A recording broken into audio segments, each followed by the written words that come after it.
Quando eu coloco, depois eu não vejo mais ninguém. Agora foi. Bom dia a todos. Bom dia ao nosso seminário de encerramento das atividades da TQCBR do ano de 2021. Aproximadamente o segundo ano de pandemia do coronavírus. E hoje a gente tem o prazer de receber o professor Pedro Gomes, da Universidade Estadual de Londrina. A formação do professor Pedro, a graduação foi feita na Universidade Estadual de Maringá, no Paraná. Em seguida, o mestrado e o doutorado dele foram na USP. E logo em seguida, em 2013, ele já engrenou uma posição de pós-doutorado na USP. Depois de 2013 a 2014, ele esteve na Universidade de Boston, nos Estados Unidos. E aí sim, de 2014 a 2015, ele volta para o Brasil na USP, certo? Atualmente, como eu mencionei, desde 2015 até agora, ele é professor na Universidade Estadual de Londrina.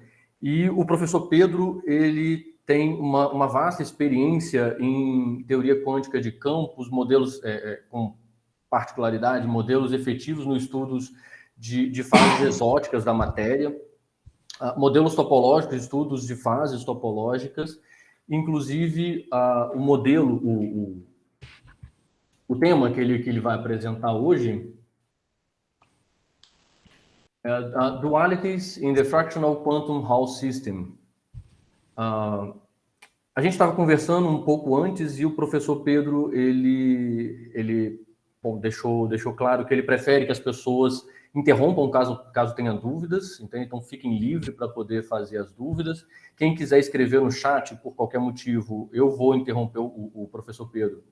E aí eu leio para ele a dúvida que estiver no chat. Tudo bem? Professor Pedro, muito obrigado por aceitar o nosso convite. É uma honra ter você aqui fazendo o encerramento das nossas atividades. Tudo bem? E fique à vontade, o tempo é todo teu. Ok? Tá bom. Bom, eu vou colocar então para ficar em tela cheia aqui. Qualquer coisa, como o Igor acabou de dizer, por favor, me avisem se travar ou qualquer pergunta. Eu encorajo vocês a ligarem o microfone e interromper. Tá? Então, quando eu colocar aqui em tela cheia, eu não vou visualizar mais nada, a não ser minha tela. Então, vocês, por favor, não deixem eu falando sozinho aqui. Tá? Ok. Então, bom, a primeira coisa eu gostaria de agradecer, né, por vocês terem chamado para apresentar nesse projeto, que eu acho muito interessante, tá? Reunir o pessoal de teoria de campos e áreas correlatas, digamos assim, tá? Esse seminário originalmente era para ter acontecido há cerca de há um mês, né, mas, enfim, por algumas razões que a gente não tem muito controle, acabou sendo adiado para agora, e no final das contas eu acabei ficando aí com a responsabilidade de, enfim, fechar. Eu espero que dê tudo certo e todo mundo aproveite o seminário, tá bom? Então, enfim, o objetivo central, aqui eu vou apresentar, eu vou discutir alguns pontos, mas o objetivo central é apresentar, assim, como que a gente pode entender uma variedade grande de problemas, aqui em particular, esse problema do efeito Hall, usando várias técnicas de teoria de campos, que, enfim, normalmente a gente está acostumado a usar em contextos, assim, de altas energias, mas principalmente o lado não perturbativo de teoria de campos, hoje em dia, eu acho que a gente não deve nem pensar como um assunto separado de teoria de matéria condensada. Tá? Então, eu quero tentar colocar essa perspectiva ao longo desse seminário. Tá bom? Então, aqui rapidamente, só para falar de algumas pessoas, né? Nós temos um grupo, enfim, aqui em Londrina, com pessoas que estão internas aqui, né? Então, tem vários estudantes de pós-graduação. Temos o pessoal daqui, a Paula e o Carlos, que ele está perto de nós aqui, mas oficialmente aqui do nosso programa, e os colaboradores externos aqui, né, tem o Marcelo aí, o Renan, o Cláudio, o Adilson também, de São Paulo. Tá? Então, esse a parte de resultados que eu vou apresentar mais para o final do seminário, ela envolve colaboração com as pessoas aqui em vermelho. Então, o Júlio é um estudante de doutorado, com o Carlos e o Renan, tá bom? Então, aqui, seguindo mais ou menos um conselho dos organizadores aí, o Igor, o Rodrigo e o Antônio, para fazer o seminário assim, mais proveitoso para a maior parte das pessoas, então eu decidi colocar partes introdutórias. Então, aqui, digamos, de 1, 2, 3 e 4 são partes introdutórias, então, approach de teoria de campos para o problema do efeito Hall. Na parte 5 é onde tem os resultados novos, tá? Então, esse aqui é o trabalho em si, e depois, brevemente, uma conclusão. Por outro lado, eu acabei tendo que colocar bastante coisa, tá? Então, eu não gostaria de estourar muito mais do que uma hora e pouquinho. Então, se eventualmente precisar, eu posso pular alguns pontos aqui, tá bom? E, enfim, por favor, fiquem livres para interromper mais uma vez. Então, tá. Então, o primeiro ponto, eu quero discutir um pouco de tipo de ingrediente que está envolvido no efeito Hall. Tá? O efeito Hall, ele é muito interessante em vários sentidos, mas talvez é um dos sistemas que é mais simples de você formular ele, porque basicamente você pega uma placa metálica, coloca que tem elétrons e coloca um campo magnético nessa placa na direção perpendicular, e você começa a ver o comportamento dessa placa, que ele é muito interessante quando a temperatura é muito baixa e esse campo magnético é muito intenso. Tá? Então é ali que reside a física não trivial do efeito Hall. Então, os ingredientes que estão envolvidos, você pode pensar que a presença do campo magnético, ele força os elétrons a descrever em órbitas circulares, tá? E só que esses elétrons, quando a temperatura é muito baixa, eles estão, o movimento deles é ditado pela mecânica quântica. Então, a gente tem que levar em conta de que esses elétrons, eles vão, ao descrever uma trajetória, um em torno do outro, eles começam a se enrolar. Eu vou argumentar um pouco mais sobre isso logo à frente, tá? Então, mas o fato é que eles começam a ficar muito correlacionados, esse sistema. A gente tem o princípio de exclusão de Pauli, que força os elétrons a ficarem longe um do outro, efetivamente, e além disso tem uma interação de Coulomb que é bastante forte ali. Tá? Então, o efeito global disso é que esse movimento tem que ser altamente coordenado, porque o movimento global desse sistema, porque tem que satisfazer todas essas regras, tá? Então eles não podem se mover de qualquer forma, e isso gera padrões altamente organizados internos, tá? Então o que faz o efeito Hall um estado diferente da matéria, um estado novo da matéria, que não é um estado ordinário, como a gente está acostumado a ver num material ferromagnético ou num fluido usual, é basicamente porque ele é um fluido quântico que tem ordem interna. Tá? Então é difícil você pensar num fluido com certo ordenamento interno. Tá? Mas essas peculiaridades do efeito Hall fazem ele ter esse tipo de comportamento, e o que eu gostaria de começar a explorar é qual que é a física que aparece. Tá?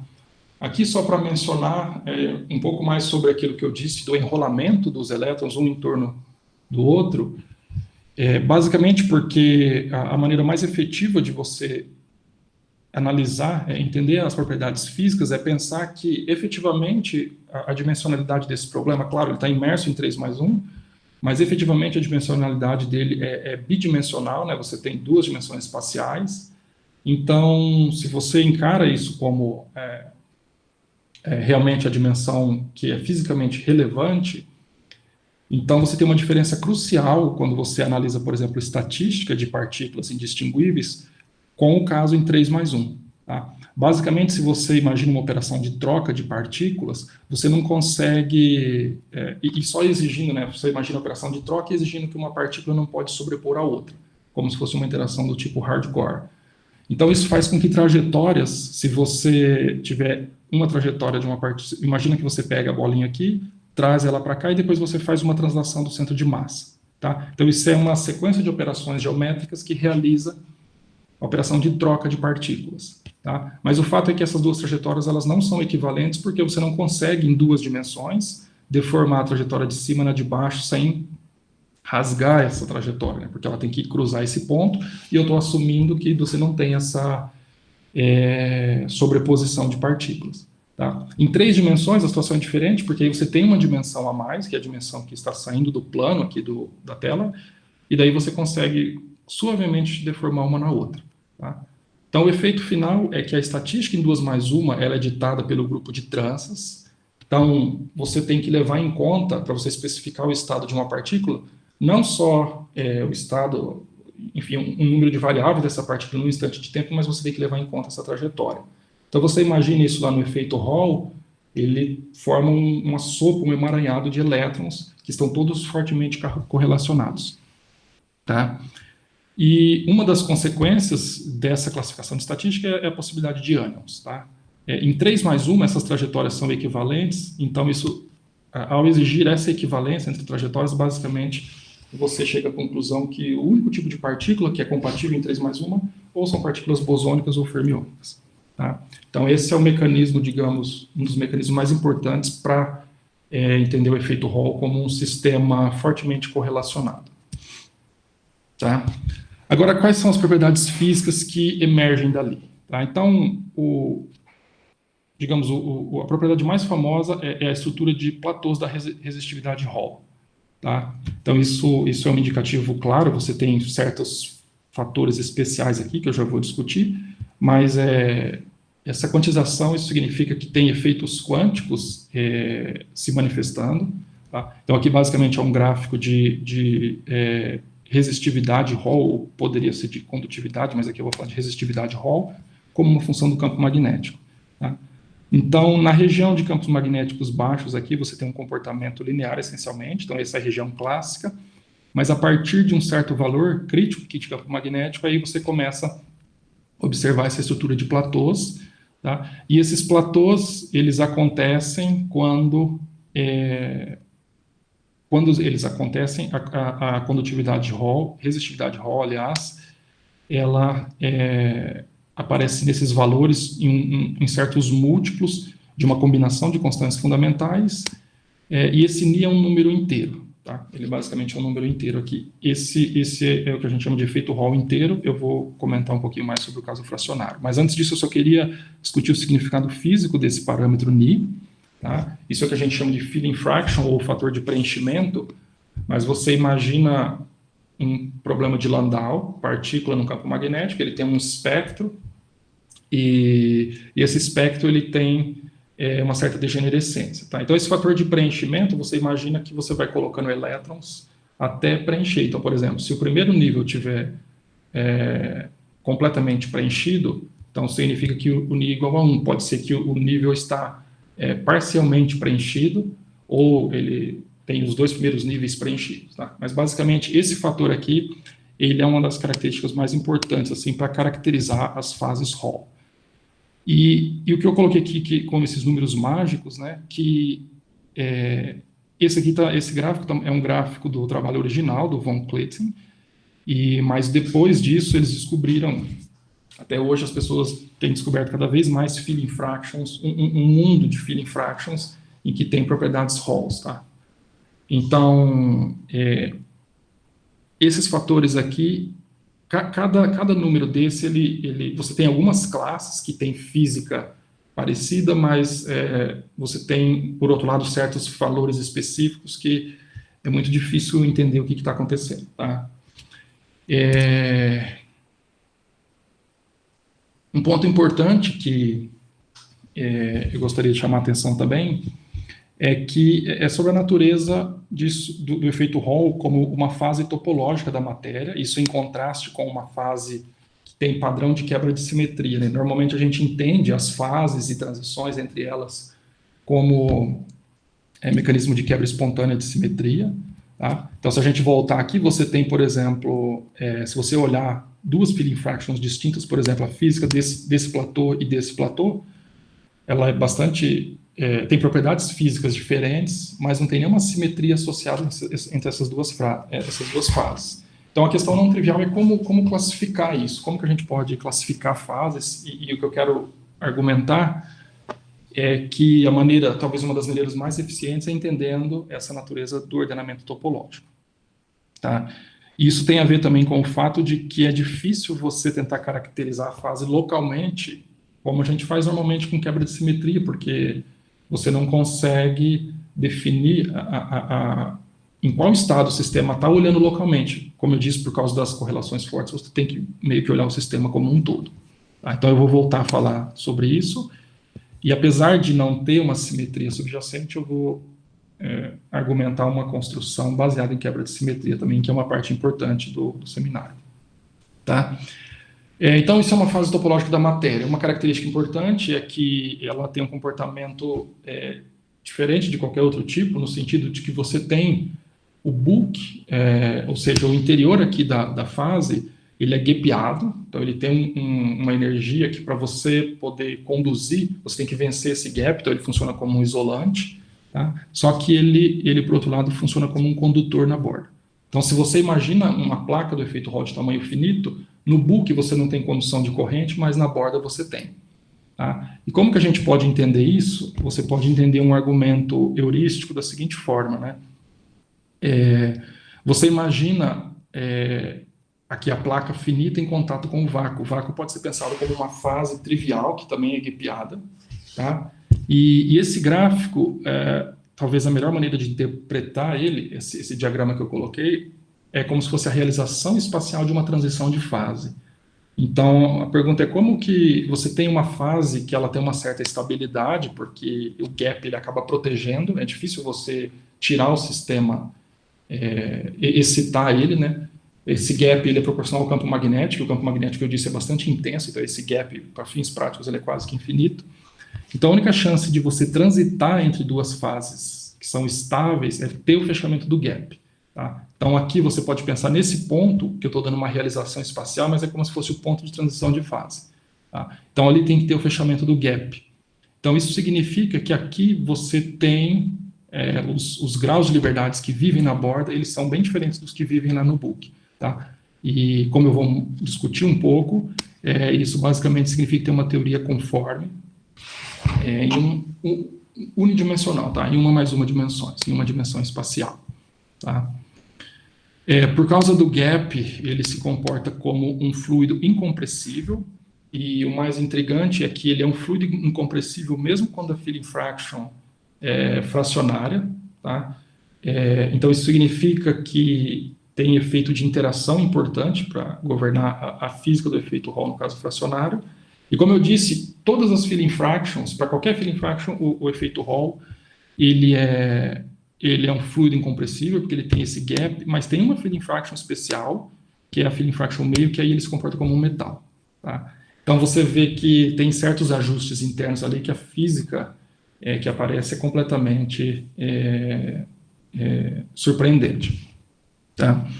E esse sistema, então, também ele tem realização de excitações com estatística e carga fracionárias, né, com números quânticos fracionários. Então, são as excitações de quasi-partículas que eu vou, enfim, discutir bastante ao longo do seminário.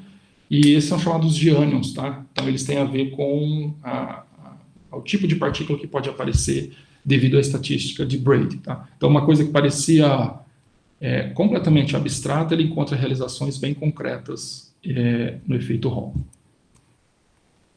Tá? Então, a próxima pergunta é como descrever o efeito Hall. Tá?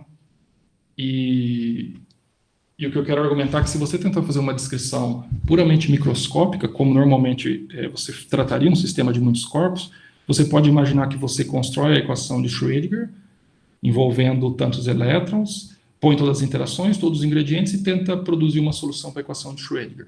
Tá? O problema é que isso é muito difícil de ser feito, não só pelo número de partículas, mas basicamente porque esse é um problema que é altamente não perturbativo. Tá? Então, como que você pode mais ou menos argumentar? É você pensar assim, né? Vamos tentar conceber qual que seria uma hamiltoniana mais simples que captura a física do ground state do efeito Hall. Tá? Só a física do ground state, eu quero entender só as propriedades de energias mais baixas. Tá? Então, você pode pensar assim, que o que é importante a gente trata as partículas, os elétrons, né, quanticamente, então eu vou colocar termo cinético para eles e vou colocar a interação.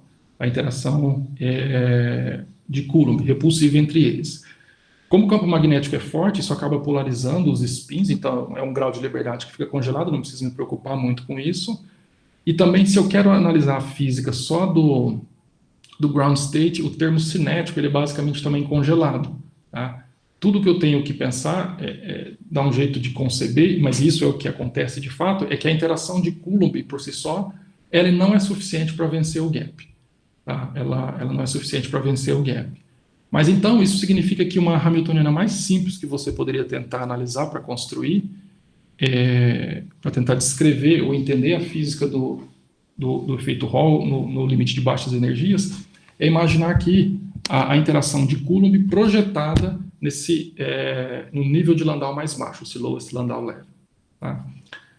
Então, você tem essa Hamiltoniana que ela parece muito simples, mas o fato é de que ela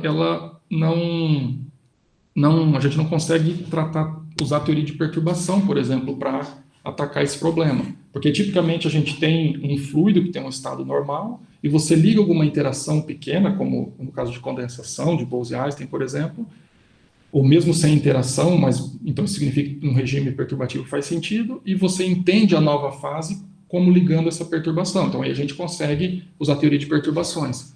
Só que aqui é um caso... pode falar.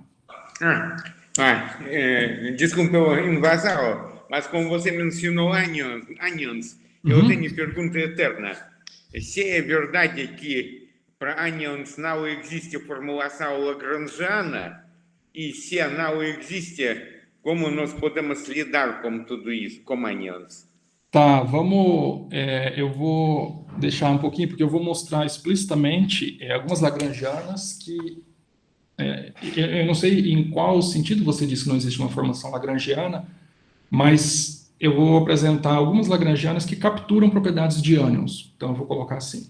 Tá? Entendi. Eu vou mostrar basicamente três tipos de formulações que capturam. Então, pelo menos na minha cabeça, eu acredito que a gente consegue descrever partículas com propriedades aniônicas. Tá bom? Sim. Okay. Excelente. Tá. Não sei, tem mais alguma pergunta? Alguém? Tá bom. Então, só concluindo, né, o raciocínio que eu estava dizendo, o ponto só que eu queria chamar a atenção é que é basicamente impossível você tentar descrever o efeito Hall seguindo a estratégia padrão que normalmente as pessoas usam em teorias de muitos corpos. Tá? Então, aí você tem algumas abordagens diferentes, tá? Tem talvez uma das primeiras, assim, que descreve o efeito Hall em termos dos graus de liberdade dos elétrons, mas, por outro lado, isso é uma função de onda que enfim, cozinhada, assim, né? Ela não tem uma Hamiltoniana associada, mas ela captura, basicamente, a física do efeito Hall. Então, essa é a função de onda de Laughlin, o approach de Laughlin, e ele descreve uma certa classe. Tá? Só que, como eu disse, ela não é uma solução, digamos, essa função de onda não é uma solução desse tipo de Hamiltoniana, tá? Ela não é um autoestado desse tipo de Hamiltoniana. Só que o foco principal do seminário é discutir a parte de teoria de campos, tá? Então, eu vou descrever três formalismos, aliás, que a partir realmente de teorias efetivas em 2 mais 1 dimensões, e depois uma espécie de uma teoria semi-microscópica, num sentido que vai ficar claro, em 1 mais 1 dimensões, e no final eu quero tentar argumentar que todas essas coisas são essencialmente equivalentes. Tá? Então, o primeiro tipo de teoria que eu vou considerar, né, voltando aqui a essas teorias de baixas energias, isso é quase que uma perspectiva histórica, porque inicialmente as pessoas queriam tentar classificar o efeito Hall, fazer o efeito Hall a partir de quebra de simetria. Tá? Mas, como eu disse de lá no começo, isso é nada óbvio, não tem uma simetria muito clara que a gente pode usar, tentar construir parâmetro de ordem, tá? Mas tem um resultado interessante que permite uma construção de uma teoria efetiva, não em termos de graus de liberdades fundamentais do elétron, mas em termos de partículas emergentes. Tá? E isso é um dos resultados mais importantes que a gente aprendeu ao longo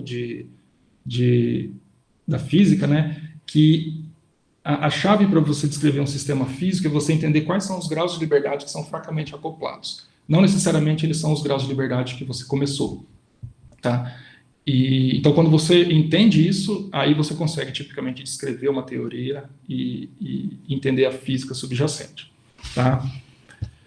Então tá, então eu quero descrever a teoria de Landau-Ginzburg. Então a teoria de Landau-Ginzburg, basicamente, ela é baseada em quebra de simetria e formação de ordem de longo alcance. Tá?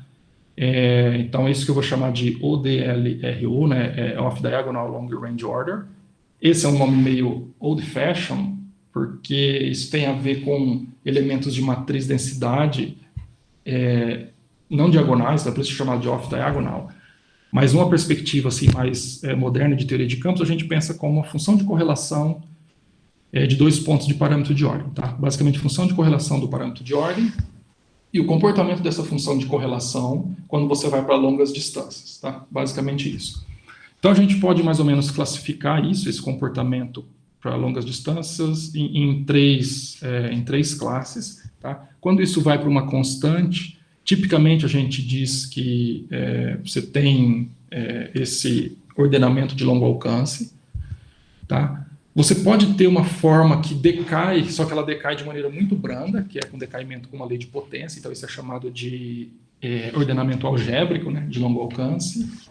Ou você pode ter o comportamento típico de uma fase desordenada, que é um decaimento exponencial. Tá? Então, esse L que aparece aqui, essa letra que está pequenininha, mas é um L, que é o que eu quis dizer como comprimento de correlação. Então, se você pega distâncias muito maiores que esse comprimento de correlação, basicamente não tem correlação no sistema, então isso significa que você tem uma fase desordenada. Tá? Então, se a gente tentar identificar um parâmetro de ordem, a gente pode eventualmente analisar esse comportamento dessa função de dois pontos, e o comportamento dela para longas distâncias é uma espécie de diagnóstico ali de formação de ordem e, consequentemente, quebra de simetria. Tá? Mas a pergunta é qual que é a simetria que é quebrada. Tá? Então, um guia que é bastante útil aqui é você fazer uma espécie de uma analogia com um superfluido. Tá? Então, eu vou falar brevemente de um superfluido, como que a gente pode raciocinar, e depois tentar transferir isso para a física do efeito Hall. Tá? Só um comentário, eu não estou citando referência nenhuma aqui, tá? Mas, enfim, se qualquer pessoa quiser referência, por favor, depois no final eu vou deixar meu e-mail explícito lá, ou mesmo aqui na apresentação, que tiver interesse pode me falar que eu mando. Tá? Eu não coloquei só por uma questão de simplicidade mesmo. Ok. Então, você tem um superfluido, ele pode ser caracterizado como uma fase em que você tem uma quebra de conservação de partículas no seguinte sentido: você tem um fluido normal e, conforme você vai baixando a temperatura, quando você atinge uma certa temperatura crítica, começa a formar um condensado. Então, a gente pensa que tem partículas que estão saindo da fase normal e indo para a fase condensada. Tá?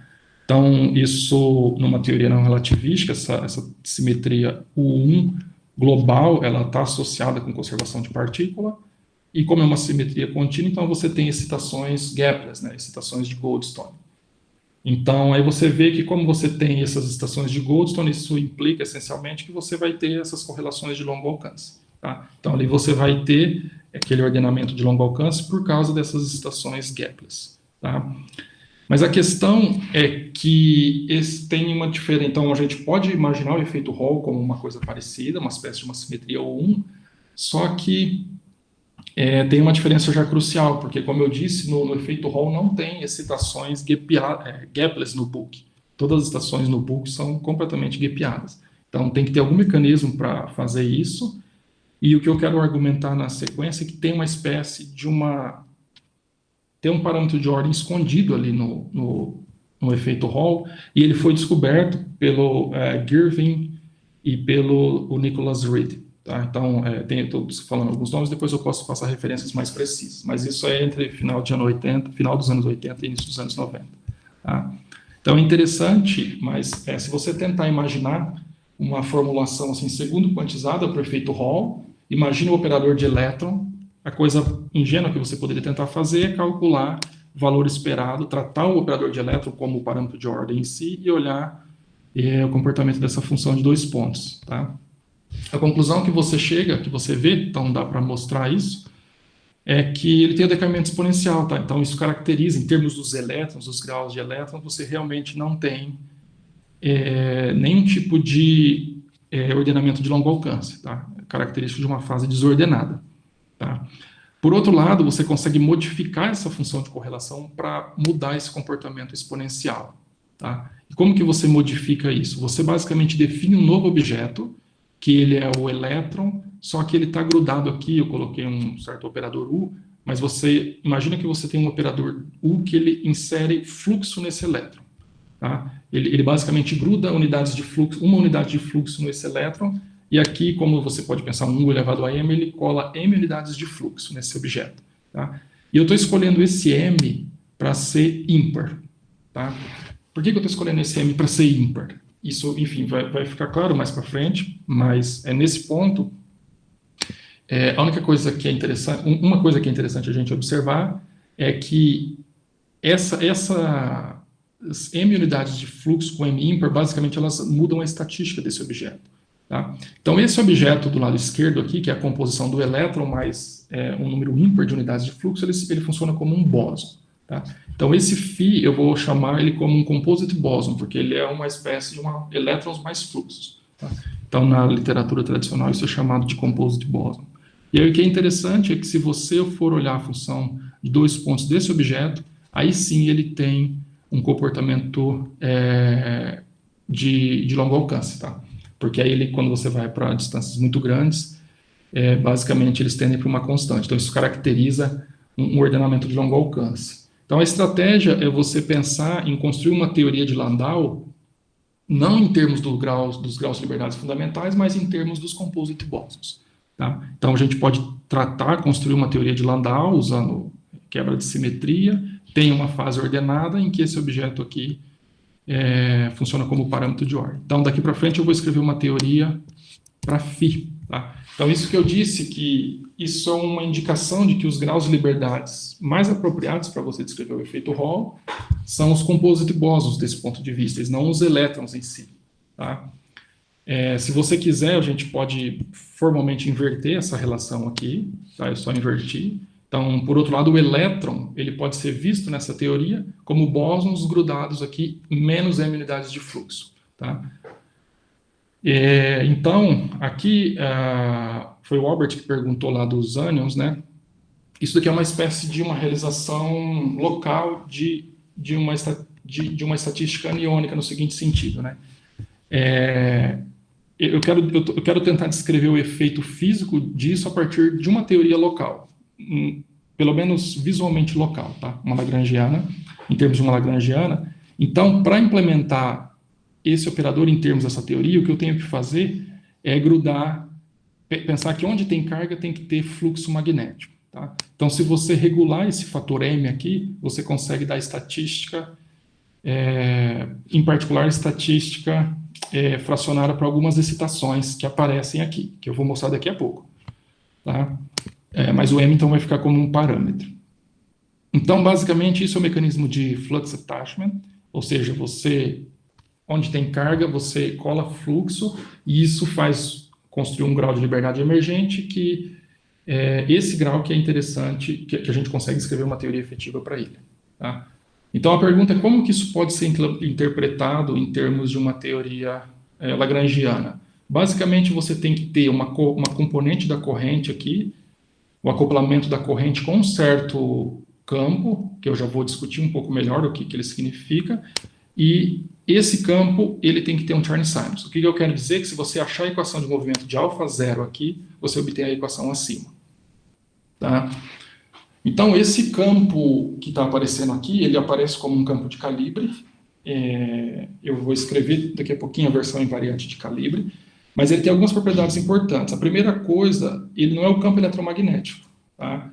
Daqui a pouco eu vou considerar o campo eletromagnético, mas ele é um campo de calibre emergente que surge nessa ideia de olhar os graus, esses graus que são fracamente acoplados. Tá? Então, a maneira mais fisicamente correta, eu acredito, de pensar nele é como um campo emergente.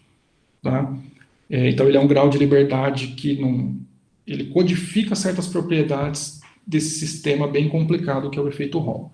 Tá? E ele é conhecido como campo estatístico porque ele é responsável por fazer esse mecanismo de transmutação de estatística. Tá?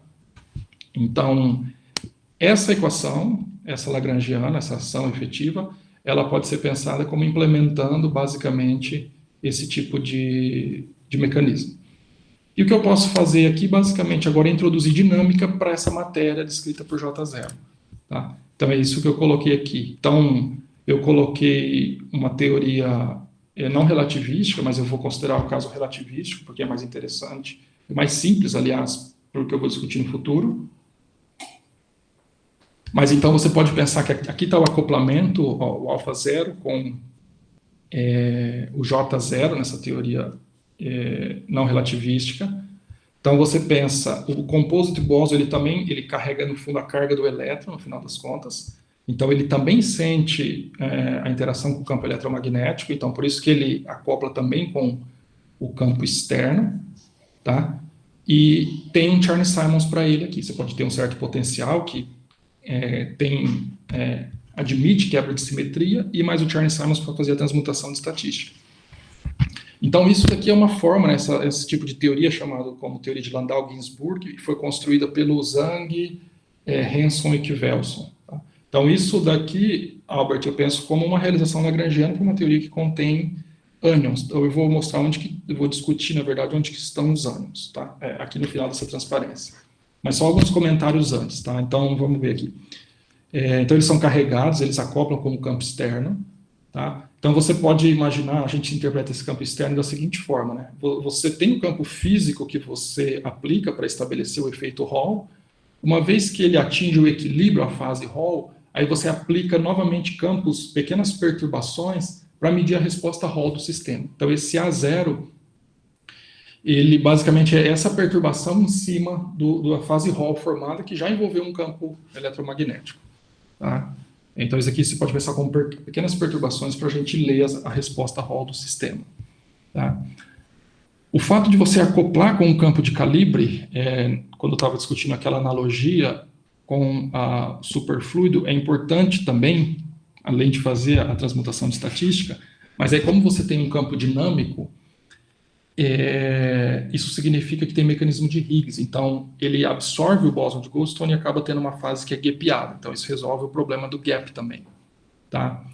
Só um comentário também sobre notação, eu sempre uso assim, campo dinâmico e campo de fundo. Campos dinâmicos eu vou tentar sempre manter um padrão como letras minúsculas, Azinho, alfa, e campo de fundo, que é o campo eletromagnético de fato físico, eu vou colocar como letras maiúsculas. Na prática, isso significa que se você for olhar a função de partição, os campos que são com letras minúsculas, que eu estou chamando de dinâmico, eles são integrados na função de partição. E o A0 não, esse aqui são um campo de fundo que você coloca lá, como eu disse, só para ler resposta Hall, ele não é um campo dinâmico. Tá? Então tá, você tem, depois eu vou escrever uma versão, a gente pode introduzir matéria relativística, mas é importante também que ela esteja acoplada com o Chern-Simons. E você pode ver onde que estão os ânions aqui, basicamente estão nas excitações nos vórtices. Tá? Então, como você tem esse campo dinâmico, isso dá uma certa estabilidade aos vórtices dessa teoria, e dá para a gente ver que esses vórtices eles carregam estatística fracionária e carga fracionária. Tá? Então, é interessante a gente observar duas coisas. Né? O elétron, basicamente, ele está descrito aqui pelas excitações elementares do φ, grudada com o fluxo, mas são as excitações elementares de φ. E, por outro lado, as quase partículas, né, elas estão descritas pelos vórtices de φ. Tá certo? Então, isso é importante para a gente fazer uma versão unificada depois, posteriormente. Deixa eu ver. O próximo passo, então, agora a teoria de Zi-Wen. Tem alguma pergunta até esse momento? Professor, esse metil que você colocou ali no termo do derivado temporal, o que ele é? Tá, desculpa, eu esqueci de falar. O Mi, basicamente, ele é um potencial químico, tá? Ele é como se você colocasse um parâmetro que você pode regular, você pode usar esse parâmetro para regular um valor médio de número de partículas no sistema, tá? Ok. E outra coisa, aquele operador U, ele tem alguma forma explícita ou é só U mesmo? Tá, não, ele tem uma forma explícita em termos de função de onda, tá? Você consegue implementar isso daqui é como se fosse uma versão segundo quantizada, mas quando você faz a versão primeiro quantizada, você consegue escrever essa função de correlação em termos de uma matriz densidade de função de onda. Tá? Aí lá você consegue explicitamente colocar esse U, ele tem a ver com uma transformação de calibre singular. Tá? Isso adiciona um fluxo físico ali que sobra. Tá? Ok, obrigado. Então, eu acho que essa é a realização mais explícita do U. Tem uma analogia disso com os Skirmion? É o Dionísio que está perguntando? Não, sou eu. Tá, é que eu não tô vendo, desculpa. Eu não sei a resposta. Porque é uma coisa bosônica que se comporta como um fermion, que é um fermion. O Skirmion, ele é um defeito topológico lá em quantas dimensões? 3. Em 2 mais 1? É. Tá. 3 mais 1. 3 mais 1. Então, eu diria... Porque uma propriedade importante aqui é que o vórtice é o defeito topológico de 2 mais 1, né? Então, honestamente, eu não sei a resposta. Entendi, obrigado. Tá. Então, tá. Eu tenho mais uma pergunta. Pode. O potencial V de φ, então, depende do campo magnético. Ou ele só para campos magnéticos grandes leva ao symmetry breaking? Ou como é que... Aqui você fala? Esse V de φ? Sim. Tá. Aqui ele não depende do campo, porque só vamos pensar, né, o que eu estava dizendo. O campo magnético que cria o efeito Hall, ele está embutido dentro do campo emergente junto com o φ. Então, o que eu disse, esse alfa, ele é um campo emergente que descreve a fase do efeito Hall, mas ele não está... ele não é o campo eletromagnético que é essa perturbação A0 e AI que eu estou colocando aqui. Então, ele depende, assim, implicitamente do campo original lá. Tá? Mas aqui você pode pensar como um potencial, qualquer potencial, tipo um chapéu mexicano, ele consegue levar isso aqui para uma fase Hall. Certo, mas só para campos magnéticos grandes que tem chapéu mexicano, né? Então, quando for mais fraco, desaparece e posso pensar assim, que não tem um symmetry breaking, então... Não, mas eu penso assim, que talvez seja isso, mas para mim o que não é óbvio é esse φ, como que ele, de maneira assim, como que o campo magnético original influencia ele. Isso que para mim não é claro, entendeu? Porque é o que eu disse, isso captura aquela física subjacente do efeito Hall, que foi gerada por um campo magnético intenso. Mas eu não sei qual que é a relação, para mim não é óbvio qual é a relação dele com esse φ certo. aqui. Tá? Ok. Tem mais alguma pergunta? Tá bom. Então, o próximo passo é isso que eu vou chamar de teoria de Wen e Zi, tá? Uma característica importante da teoria de Wen e Zi é que ela deixa de maneira bem evidente a natureza topológica do ordenamento, tá?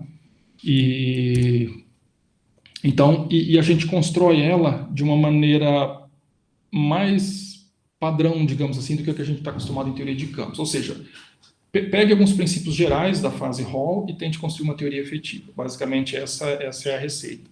Então, o que a gente pode fazer? Tá?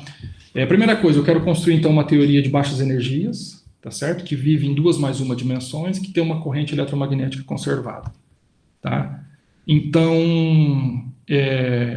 em 2 mais 1 dimensões, a gente pode tirar vantagem dessa dimensionalidade, parametrizar essa corrente em termos de um certo campo aqui, A, que eu vou chamar de Azinho também, e que ele calha de ser um campo de calibre, porque você vê que essa corrente ela é invariante se você fizer uma transformação de calibre usual. Tá? Então, de novo, você pode pensar assim, a estratégia é descrever não em termos dos elétrons que formam o efeito Hall, mas descrever em termos desses graus de liberdade que, de alguma forma, você consegue entender que pode aparecer graus de liberdade emergente. Então, esse outro campo que aparece aqui, ele pode ser pensado também como um grau de liberdade emergente. Tá? Ok. Então, a gente pode pensar assim, né? Vamos usar o que a gente tem. A gente tem que a corrente eletromagnética é parametrizada por um campo emergente. Então, eu posso tentar construir uma ação efetiva de baixas energias, que ela é uma expansão em termos de operadores locais, que são classificados de acordo com relevância. Tá? Então, essa seria a forma geral. E esses operadores são escolhidos para serem compatíveis com os critérios que eu estou colocando. Então, ali, no caso, eu estou exigindo essa invariância de calibre. Tá? Então, aí a gente consegue construir, naturalmente, de novo, em termos de Chern-Simons, você pode colocar termos de Maxwell e, eventualmente, termos de ordem mais alta. Tá? A questão é que a primeira coisa que a gente pode pensar é se esse campo que aparece aqui, ele tem a ver com o campo que apareceu lá. E a resposta é que, em princípio, não. Tá? Eles são objetos diferentes. Eu vou dizer o papel de cada um deles, mas, então, nesse momento, o que a gente pode pensar é que esse campo emergente também ele captura todo o movimento, aquele movimento coletivo altamente organizado que acontece lá no efeito Hall, ele é capturado aqui apenas em termos desse campo AMI. Mas então a gente vê que é um campo de calibre que está parametrizando o movimento dos elétrons lá. Tá? Então esse campo ele é conhecido como um campo hidrodinâmico, como se você estivesse fazendo uma vista hidrodinâmica, assim, né, de longe, para esse fluido quântico. Tá? Pode falar. Tem alguma pergunta? Tá. Vocês estão aí, né? Me ouvem, né? Sim, a gente te ouve. Eu acho que só o Beleza. microfone de alguém que deu alguma interferência, mas não era pergunta, não, eu acho. Tá certo. Então, aqui eu só escrevi de uma forma bem compacta, aqui, omitindo os índices. Então, eu quero só discutir de maneira breve algumas das propriedades aqui. Os 3 pontinhos aqui estão os termos de Maxwell. Então, aqui eu coloquei, você pensa assim, né? Se a gente parametrizou a corrente eletromagnética em termos do campo Azinho, dA de 2π, então, se você aplica agora aquele campo, que é uma perturbação, lá para você causar um desequilíbrio e ver a resposta Hall do sistema, ele acopla com a corrente eletromagnética, então isso justifica esse termo. E aqui eu coloquei, basicamente, deixei só o primeiro termo da expressão que eu escrevi antes. Mas depende do que a gente está interessado em fazer, você pode levantar mais termos aqui. Por exemplo, se eu quiser entender dinâmica que acontece nesse sistema. Tá? Eu vou tentar falar rápido aqui. Esse sistema você pode calcular, ele descreve a filling fraction de Laughlin, que é uma filling fraction desse tipo, 1/m, e esse m é um inteiro. Então é interessante que ele é um inteiro ímpar, tá? Mas você tem um vínculo aqui importante que se você exigir que esse sistema seja invariante de calibre, independente de variedade, eu vou dizer um pouquinho mais para frente, mas isso faz sentido apenas se o m for o inteiro, tá? Então isso automaticamente significa que naquela descrição anterior, lá o m aparecia aqui no denominador, né, do coeficiente do termo estatístico. Então aquele lá pode ter algum tipo de problema assim com essas invariâncias de transformações de calibre grandes que a gente chama, tá? Mas enfim, a gente consegue ler a condutividade Hall de maneira bem simples, é só você integrar fora o campo Azinho. Então você pode, é uma coisa quadrática aqui, basta você fazer uma integral gaussiana, e esse coeficiente dá a condutividade Hall, que é o inverso da resistividade, tá? Então assim que ele captura a física do efeito Hall. Como você pode entender as excitações de quase-partículas, tá?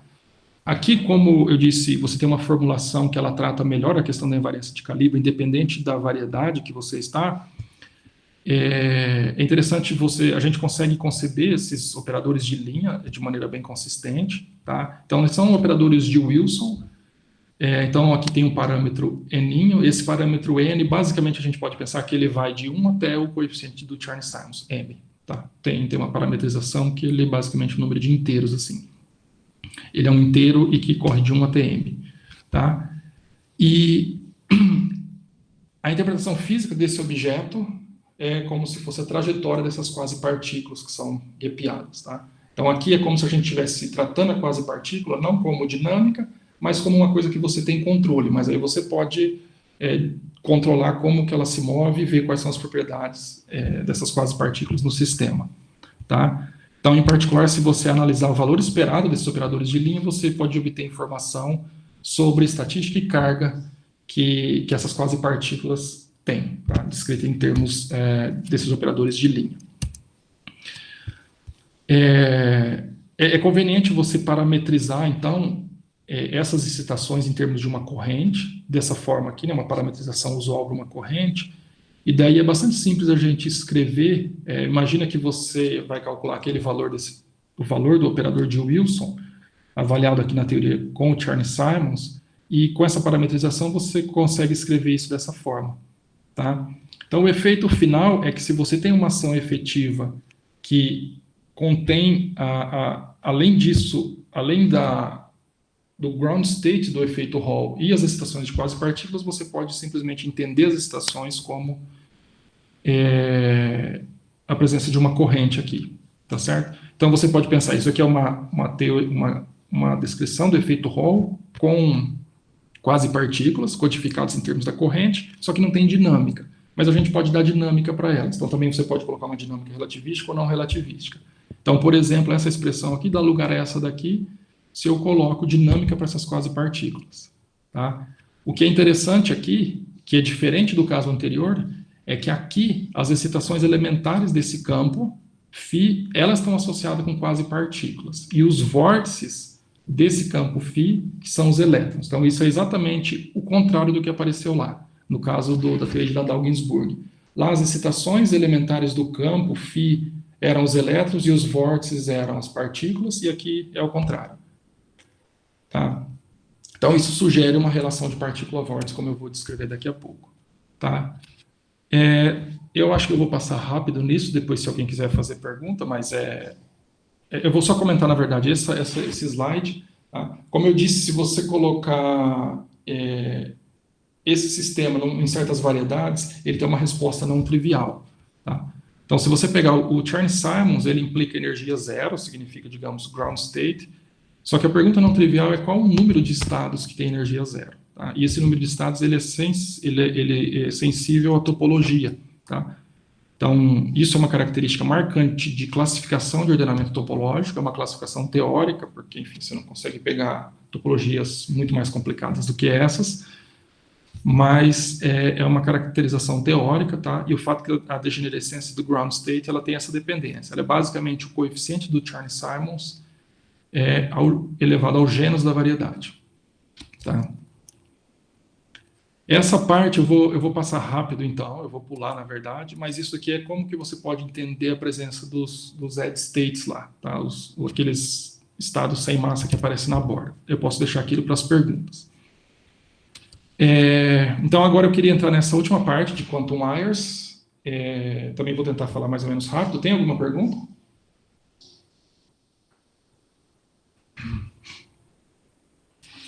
Tá bom. Qualquer coisa vocês me falem. Tá? Então, quantum wires, né, essa história de fios quânticos, você pode pensar assim, dar um nome pomposo para isso, como uma espécie de desconstrução dimensional, em que você imagina que a placa lá que tem os elétrons, e a gente tenta descrever o movimento desse elétron desses elétrons aqui de uma maneira um pouco diferente. Então, você pensa um conjunto de fios que estão acoplados naturalmente, só que a gente vai dividir o movimento em duas formas aqui. Tem elétrons que se propagam ao longo do fio, e o elétron pode tunelar de um fio para outro. Tá? Então, o que você espera é que se você olhar esse sistema aqui de longe, de baixas energias, você consegue descrever, digamos assim, esse movimento coletivo aqui. Tá? Então, nesse sentido, a gente pode pegar a superfície bidimensional e entendê-la como um conjunto de teorias unidimensionais. Então, essas teorias em 1 mais 1 pode ser pensada como os building blocks, tá? E quais são as vantagens que a gente pode pensar para isso daqui? A primeira é que a gente consegue descrever em termos dos graus de liberdade fermiônicos, tá? Como se fosse, em termos do grau do elétron, mas como que efetivamente o elétron se comporta. Nas descrições anteriores, a gente perde contato com a descrição em termos dos elétrons. Tá? Então, aqui você tem essa espécie desse mecanismo, dessa descrição microscópica, eu vou colocar assim, e tem um ganho técnico muito grande, porque aí você tem toda essa maquinaria de CFT e bosonização. Tá? Eu vou falar basicamente da bosonização, que ela é útil para construir essas fases abelianas, mas as técnicas de teoria conforme são muito úteis para construir outras fases, as fases não abelianas, principalmente. Tá? O que é importante é que ambos são métodos essencialmente não perturbativos, então você consegue usar mesmo quando a interação é forte. Tá? Então, o primeiro ponto é a gente tentar entender como que você pode descrever o elétron num fio. Tá? Tá? Então, aqui eu vou colocar um sistema agora em uma mais uma dimensões. Como que, do ponto de vista de matéria condensada, a gente concebe isso? Tá? Você pode pensar esse elétron como descrito por um campo segundo quantizado de Schrödinger, que tem estatística fermiônica, tá? E esse campo, ele tem, na presença de um potencial químico, de novo, ele tem uma relação de dispersão desse jeito, e basicamente o que eu estou interessado é nessas estações de baixas energias. Então são aquelas estações que estão em torno desses pontos aqui, tá? O KF e o menos KF, tá? E como que a gente consegue implementar isso de uma maneira prática? Eu vou mostrar na transparência seguinte, só vou fazer mais um comentário. Aqui você vê que basicamente a relação entre E e K em torno desses pontos ela é linear, tá? Então isso já dá uma ideia de que você tem excitações que são ali meio que relativísticas, tá? E sem gap, tá? Mas você pode fazer isso de uma maneira concreta, né? Você pode pegar o campo, faz uma decomposição de Fourier, e aí você separa os modos que estão perto daqueles pontos que eu chamei de mais e menos KF, né? Que estão perto do momento de Fermi. E aqui os 3 pontinhos têm todos os outros modos, são modos mais energéticos, tá? E é só fazer uma mudança de variável simples, você consegue, então, construir quem são essas excitações que acontecem, né? Que acontecem em torno desse ponto e em torno desse ponto. Um deles eu vou chamar de fermions do tipo right, outro do tipo left, porque eles têm, de fato, sentido de propagação opostos, tá? Então, desse ponto de vista de matéria condensada, a gente retorna essencialmente para uma teoria com fermions relativísticos e gapless. A única diferença é que aqui a velocidade da luz nesse problema é uma velocidade que depende dos parâmetros originais lá dos elétrons. Tá? Então, não é a velocidade da luz, mas é isso que a gente chama de velocidade de Fermi. Então, a gente pode pensar que você tem todos esses fios, você tem esses fermions se propagando nos fios, e o que a gente vai fazer é introduzir interação entre os fios. Tá? A ideia é de que essa interação ela seja capaz de... só um comentário. Né? Você vê que essa teoria é uma teoria gapless, tá? Então, o que você tem que, para produzir a fase topológica, você tem que pensar que as interações que acontecem lá no book, elas têm que ser capazes de introduzir um gap no sistema, tá? E se você tiver numa geometria que tem a borda explícita, tem que ter os edge states também. Tá? Então, essa é a ideia de usar essa descrição de quantum wires. Então, a gente pode pensar assim, algumas regras simples. Em princípio, o sistema vai ser descrito em termos dessa teoria gapless, uma soma de teorias gapless, né, uma para cada fio, mais interações. Tá? Na linguagem de teoria conforme, então essa aqui tem uma certa carga central, e o que a gente tem que fazer é introduzir interações que destroem parte da carga central. Tá? Você pode pensar, como eu coloquei na figura aqui, eu coloquei só, digamos, interação entre poucos fios, porque isso é uma questão de localidade, tá? Essa interação entre os primeiros vizinhos, digamos. E a gente pode ter alguns tipos de interações aqui, tá? Interações, eu vou classificar em 2 tipos de interações, que são interações chamadas forward, que são interações do tipo corrente-corrente. Você imagina que você constrói as correntes, né, para aquela teoria massless, a teoria de Dirac, massless em uma mais uma dimensões, ela tem 2 correntes conservadas, tá, que é a corrente 1 e a corrente quiral, tá? Então isso significa que você consegue quebrar isso em 2 partes, independentes right e left. Então é isso que está aqui, simplesmente o resultado do teorema de Noether dessas 2 simetrias.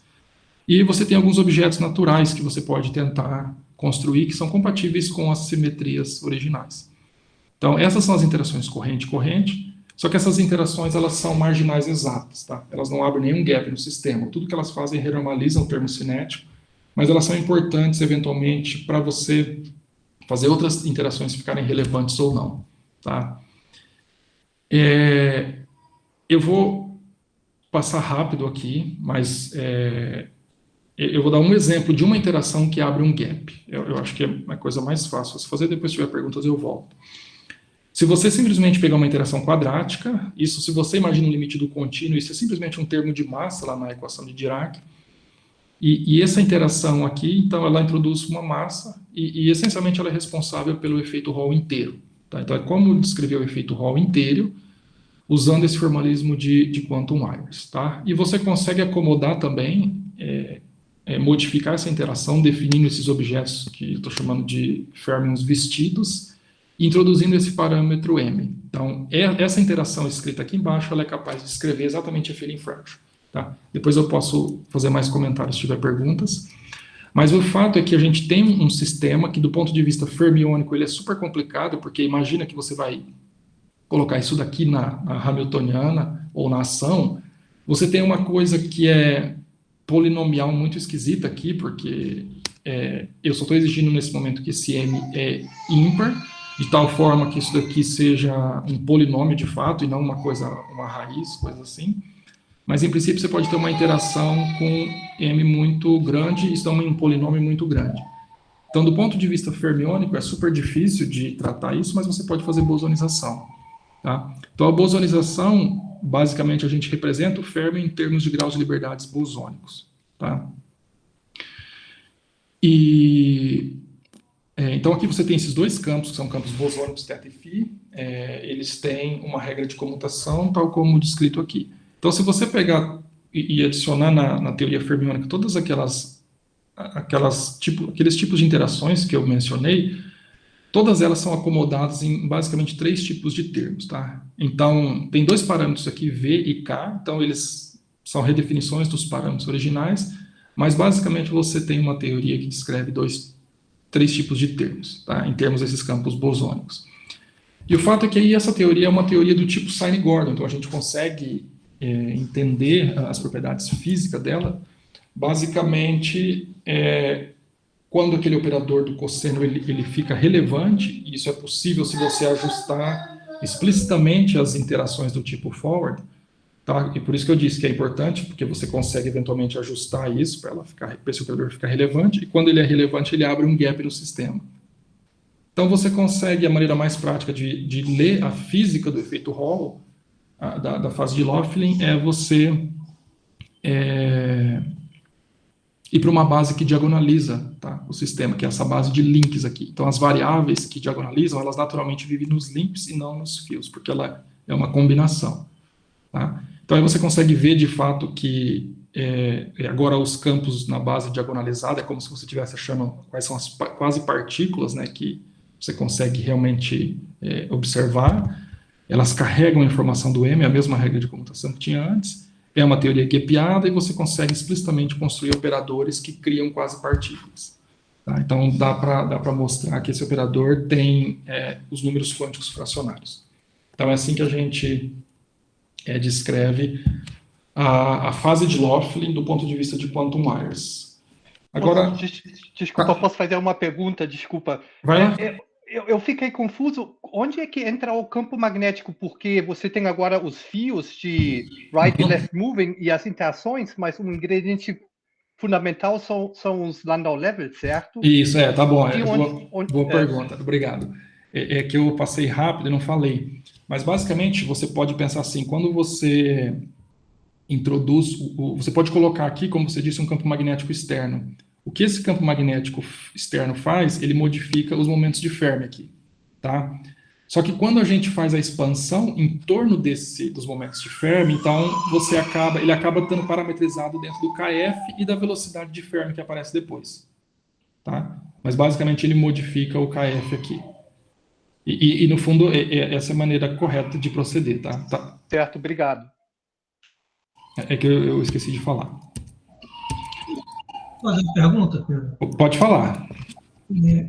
É o seguinte, dentro dessa visão de quantum wires, você dividiu as interações nos fios que são paralelos à fita, né?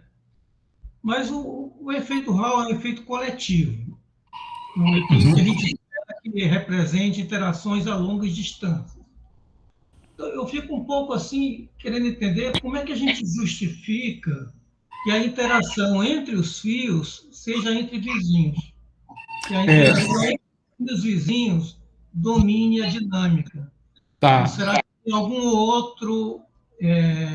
outra variável que vai entrar para representar, de alguma maneira, essa interação a longa distância que a gente esperaria? Tá, não, eu acho que a pergunta é muito boa. E eu penso assim, né, na verdade, é que uma coisa é interação e outra coisa é correlação. Então, no efeito Hall, você pode pensar, você tem interação de curto alcance, por exemplo, a repulsão coulombiana, né, ela é forte para os elétrons que estão efetivamente próximos. Mas isso não implica que as correlações são de curto alcance. Então, esse é um mecanismo importante de formação de certo ordenamento. Você tem interações de curto alcance, mas leva a correlações de longo alcance. Tá? Então, isso, por exemplo, num certo sentido, é análogo quando você tem um modelo de Ising, né? Um sistema ferromagnético também. Você tem interação de curto alcance e você tem fases que estabelecem correlações de longo alcance. Tá? Então, aqui eu estou dizendo que a interação é de curto alcance, mas não necessariamente a correlação. Isso satisfaz? Ok. Ok.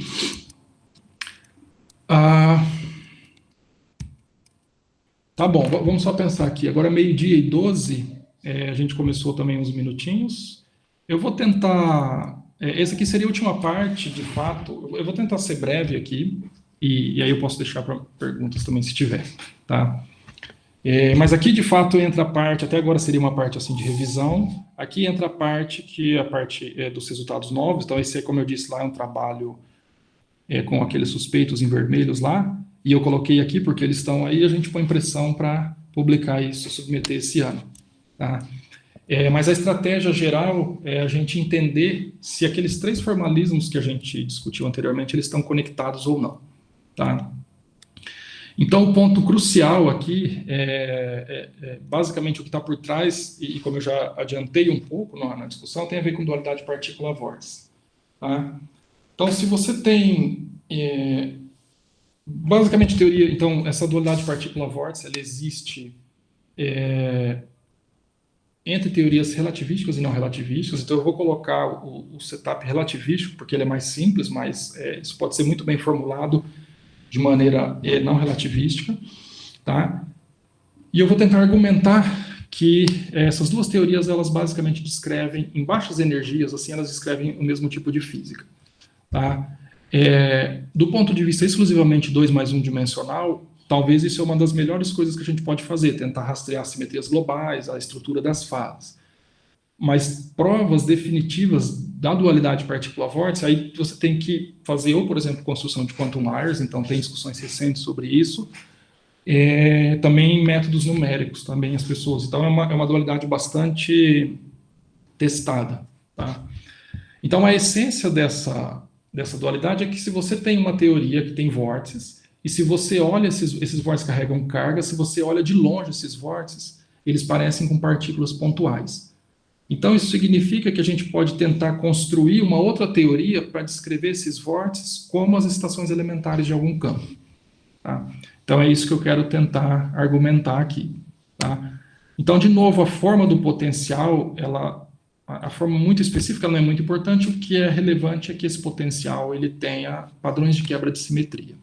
Tá? Então, eu vou tentar argumentar rapidamente quais são as propriedades das fases que aparecem em cada uma dessas teorias. Tá? Então, de novo, lembrando aqui, né, essa teoria A, esse A, aqui é uma notação infeliz, não tem a ver com esse A, mas o que eu quero dizer, essa é a teoria A e tem um campo de fundo externo que ele vai aparecer também na teoria B. Então, ele é um campo que não está integrado, o que significa que você tem uma simetria global, que eu vou chamar de U1A. Então, esse A é como se fosse um campo de fundo para essa simetria global, mas como ele não é dinâmico, você tem essa simetria global. Tá? Então, você tem esse campo escalar, e ele acopla com uma corrente de partícula, porque ele está acoplando com o φ, e a gente pode pensar, então, em duas fases aqui. Tá? Você tem a fase simétrica, em que a teoria é completamente guipeada, tá certo? Tá, é a fase desordenada, e você tem a fase que a simetria está espontaneamente quebrada, e você tem os bósons de Goldstone. Tá? Então, é importante a gente ter em mente essas duas fases, porque você tem uma fase gapless e uma fase guipeada. Então, eu vou comparar isso com as fases da teoria B. E aqui tem uma coisa interessante. Como aqui você não tem um campo dinâmico de calibre, os vórtices dessa teoria, se você tentar olhar as soluções de vórtices, eles são muito suprimidos, efetivamente, porque eles são muito pesados. Tá? O custo de uma configuração de vórtice, basicamente, é uma energia infinita, e Mas se você pegar, então você pode pensar que esses vórtices eles estão confinados. Então, se você calcular a energia de atração de um vórtice, basicamente tem uma interação logarítmica entre eles. Tá? Então, isso volta ao argumento que eu disse antes. Se você olha de longe, você vê esses vórtices, eles parecem cargas simplesmente experimentando um potencial de Coulomb, que é um potencial confinante logarítmico em duas dimensões espaciais. Tá? Então, essa é a essência da teoria A, e vamos ver se a gente consegue bater isso com a física que aparece na teoria B. Qual que é a diferença da teoria B? Ela é uma teoria que, ingenuamente, parece a teoria A, porque você também tem um campo complexo. A diferença é que agora a simetria U1 do alfa, a U1 do φ, aliás, ela está gaugeada. Tá? Então, por quê? Porque eu estou colocando o φ como um campo dinâmico aqui. Tá? Então, ela não é mais a simetria global que tem que bater com aquela outra. Tá? Ela é simplesmente uma invariância de calibre, e variância de calibre não é uma propriedade global que você consegue, que aparece nos observáveis, por exemplo. Tá? Então, é só uma redundância na descrição. O que mais que é importante? O campo agora, ele acopla, o campo de fundo A, ele acopla não mais com o fizinho, mas ele acopla, digamos, com uma corrente topológica, uma corrente de vórtice aqui. Tá? E, por outro lado, como o campo φ, agora ele tem um campo dinâmico acoplado com ele, isso significa que esse campo dinâmico é como se ele desse estabilidade, e esses vórtices agora eles conseguem ficar estáveis aqui. Tá? Então, esses vórtices dessa teoria, eles têm energia finita, e eles correspondem às partículas da teoria A. Por outro lado, se você for olhar as excitações elementares do φ, né, elas são as cargas que são logaritmicamente confinadas por causa do potencial de Coulomb. Tá? E a pergunta é onde que está aquela simetria U1A, que é a simetria global que tem que existir aqui, minimamente para essas teorias serem equivalentes. Tá? E o fato é que ela está justamente codificada dentro da corrente topológica alfa aqui. Tá? Então, daí a gente pode analisar as fases que acontecem aqui. Aqui, quando você vai para a fase simétrica, você está na fase de Coulomb. Então, a simetria, devido ao alfa, de calibre alfa, ela está intacta. Tá? E a fase é gapless por causa do fóton. Tá? O fóton é a partícula gapless aqui. E esse fóton, ele corresponde ao bóson de Goldstone que apareceu na fase B, na fase quebrada da teoria A. Tá? Então, aí você consegue até fazer uma parametrização explícita para ele desse jeito. Então, aí quando você coloca assim, é evidente que você tem uma realização não linear de simetria e que isso está relacionado com uma quebra espontânea. Tá? E, por outro lado, a fase quebrada aqui, que na outra teoria a fase quebrada era a fase de simétrica, por causa dos bósons de Goldstone, aqui o fóton ele adquire massa por causa do mecanismo de Higgs. Tá? Então, você tem duas teorias, elas têm o mesmo, você consegue fazer um matching das excitações do espectro em cada uma das fases, tem a mesma simetria global. Tá? Então, isso é um indício forte de que essas teorias são equivalentes. E o que a gente tem que fazer para usar isso para poder escrever o efeito Hall? A gente tem que imaginar, basicamente, um tipo de deformação para adaptar aquilo para as teorias que a gente tinha antes. O que eu quero dizer? A gente pode jogar com duas coisas. A primeira delas é usar de maneira esperta os campos de fundo. Então, é isso que é o primeiro passo. Mas uma coisa que a gente tem que resolver é tirar a parte gapless daquelas teorias. Então, como que a gente pode tirar a parte... o que eu quero dizer tirar a parte gapless? A gente tem que fazer que aqueles graus de liberdades que eram físicos e gapless nas teorias anteriores, eles passem a ser graus de calibre, para não ter mais excitações físicas gapless. Tá? Então, você pode fazer, adicionar, basicamente, dos dois lados, o que significa que você pega as funções de partição e multiplica por exponenciais desses termos dos dois lados e integra nesses campos, faz alguma sequência de operações convenientes. Tá? Então, é bem simples esse processo, mas o resultado, que é importante, que eu quero chamar a atenção, é que você chega à conclusão que a teoria A, você recai na teoria de Z e Wen, com dinâmica relativística, a teoria B nada mais é do que a teoria que a gente tinha antes, de Landau-Ginzburg, só que aqui é a versão relativística delas. Tá? Então, o marcador claro tem a ver com o nível de Chern-Simons. Tá? Então, teoria de Wen e Z, você tem um Chern-Simons com um nível M aqui no numerador, tem invariância de calibre mais geral possível, e a teoria, então, e esse campo é o que a gente chama de campo hidrodinâmico. Teoria de Landau-Ginzburg tem um Chern-Simons, que é o campo estatístico, tá? Então, essa é a primeira parte. Você deformando, você começa com a dualidade partícula-vórtice original, faz deformações nelas e consegue produzir, basicamente, a relação entre as teorias, as duas descrições para teoria de Wen-Zi e Landau-Ginzburg. Aí o que você pode fazer, né? Que agora eu quero começar a comparar com os quantum wires. Você pode analisar essas teorias no infravermelho. Então eu vou dizer rapidamente o que acontece. Aqui a fase de Laughlin, ela é a fase simétrica, tá? Que você tem essa invariância de calibre sobrevivendo lá até o final. Então na fase simétrica, esse campo φ ele é gapeado, então você pode basicamente integrar ele fora. Tá? O que significa que você calcula a ação efetiva para o Azinho, tá certo? Então, o efeito dessa integração aqui é gerar na ação efetiva, eventualmente, um termo de Maxwell, tá? E nessa fase de baixo, nessa teoria de baixo, a fase de Laughlin corresponde à fase que está com a simetria espontaneamente quebrada, tá? Aqui, como você tem um campo dinâmico, o que acontece é o mecanismo de Higgs de geração de um campo de massa, de um termo de massa para o campo alfa. Então, é isso que está escrito nessas duas relações aqui. Então, quando você vai para as fases que descreve a fase de Laughlin e flui para o infravermelho, o que você obtém, essencialmente, de um lado é a teoria de Maxwell-Chern-Simons e do outro lado é a teoria self-dual. Tá? Então, isso é interessante porque essa dualidade entre Maxwell-Chern-Simons e self-dual é muito antiga, é uma dualidade exata, você consegue mostrar exatamente. Só que aqui, dessa perspectiva, o que a gente consegue fazer é ver essa dualidade como uma dualidade de partícula-vórtice também. Tá? Então, isso é trabalho do Deser, Templeton, né, os trabalhos antigos que as pessoas discutiram a equivalência desses dois modelos. Tá? E aqui a gente está colocando ele dentro dessa perspectiva do efeito Hall de dualidade partícula-vórtice. Tá? Então, você tem uma relação exata entre essas duas teorias, e isso permite você relacionar nesse regime os parâmetros dela. Deixa eu ver. Tá.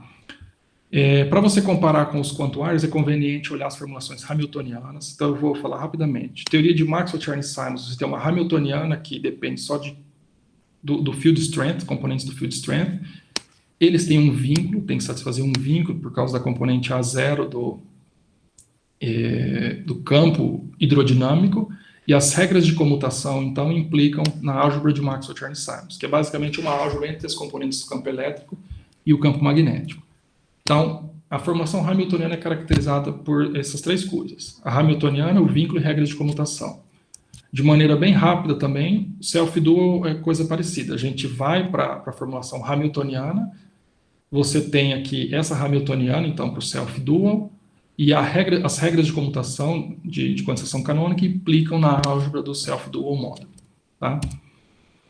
Então, como que a gente pode conectar agora os quantum wires com essas formas de hamiltoniana? Basicamente, você tem que fazer uma identificação no limite do infravermelho e de forte acoplamento.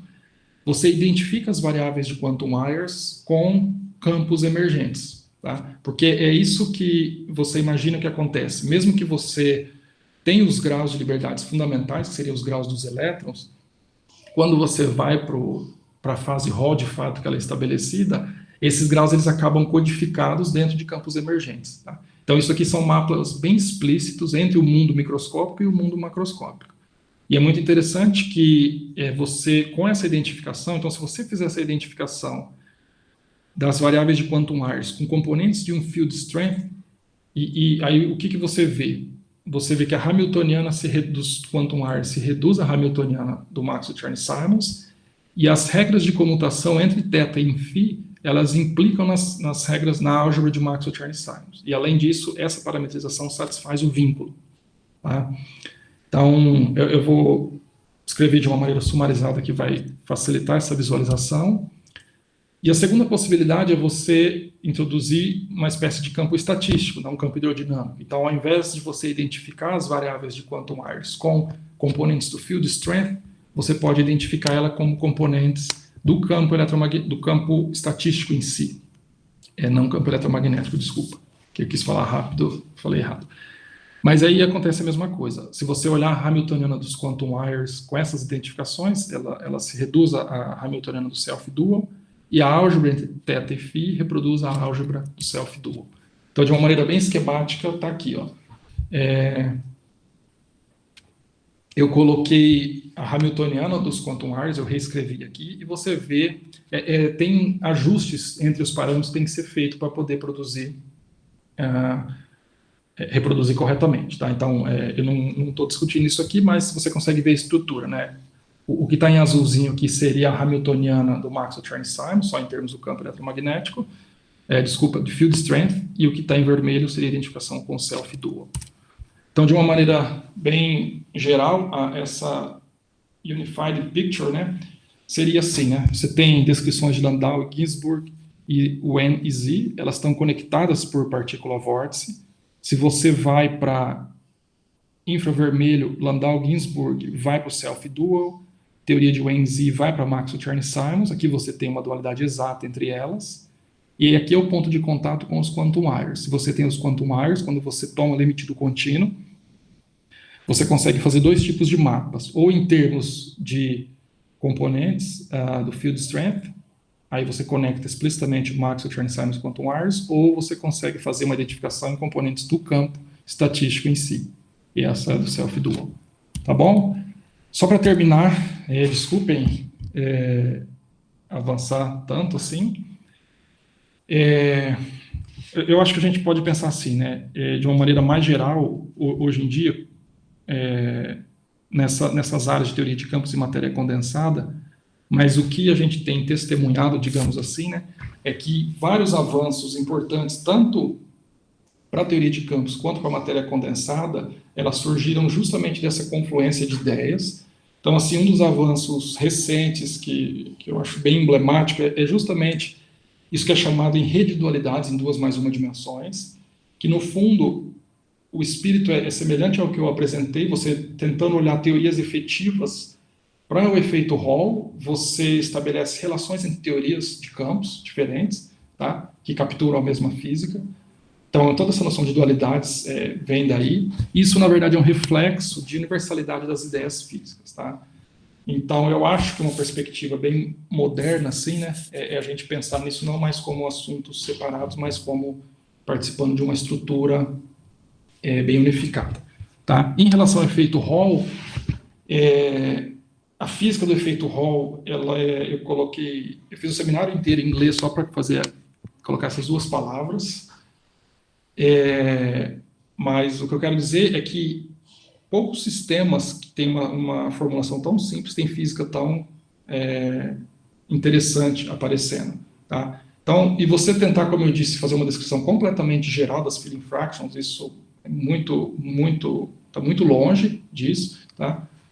O que eu tentei mostrar é que se você está numa classe bem específica ali de estados de Laughlin, que são talvez os mais bem conhecidos, você consegue entender as conexões entre as diferentes formulações.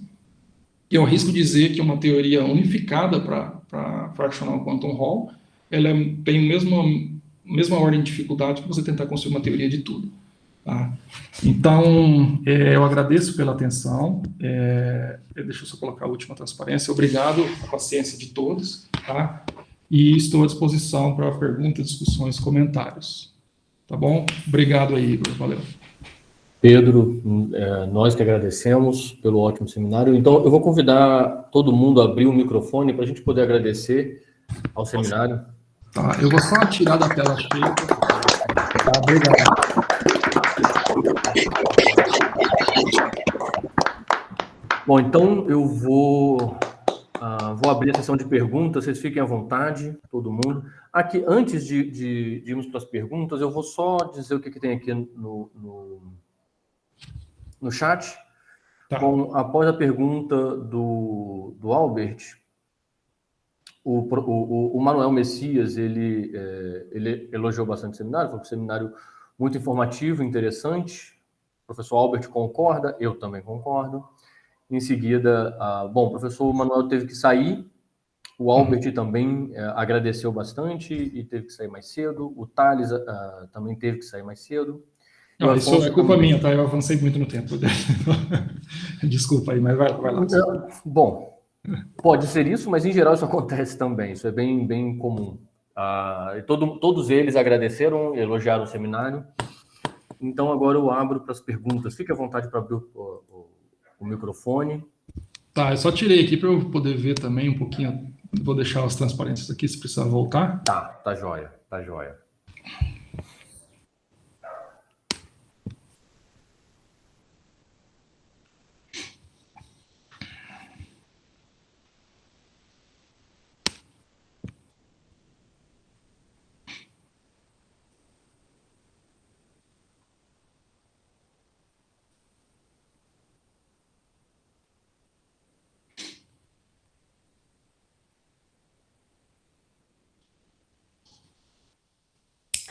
Professor, eu tenho uma perguntinha, mas muito boba.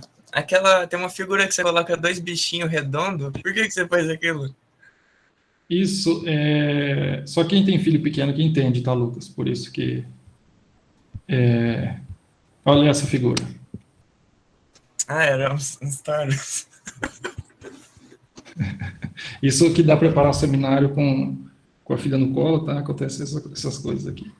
Ok. Obrigado. Eu estava esperando por essa pergunta, tá? Obrigado, Lucas, por ter feito.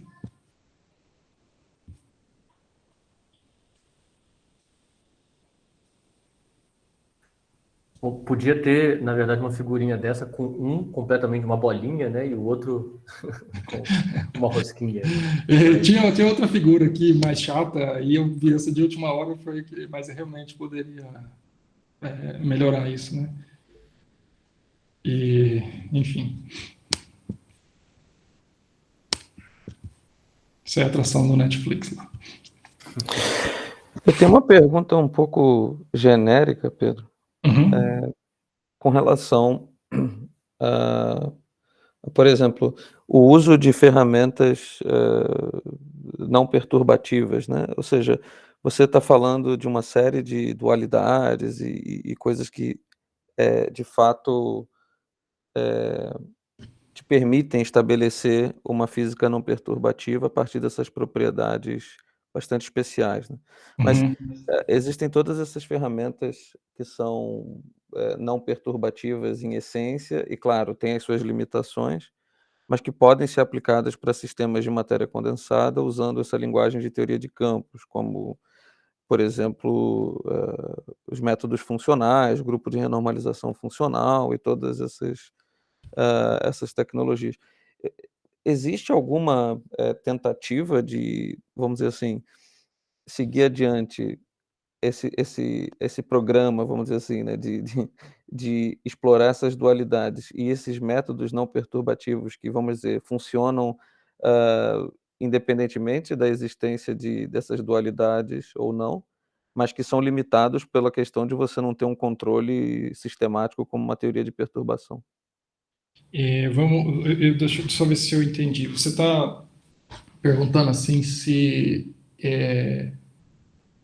uma vez que você estabelece uma dualidade olhando para um problema como o efeito Hall, e daí você tira o sistema de matéria condensada e vê se faz sentido falar só das teorias.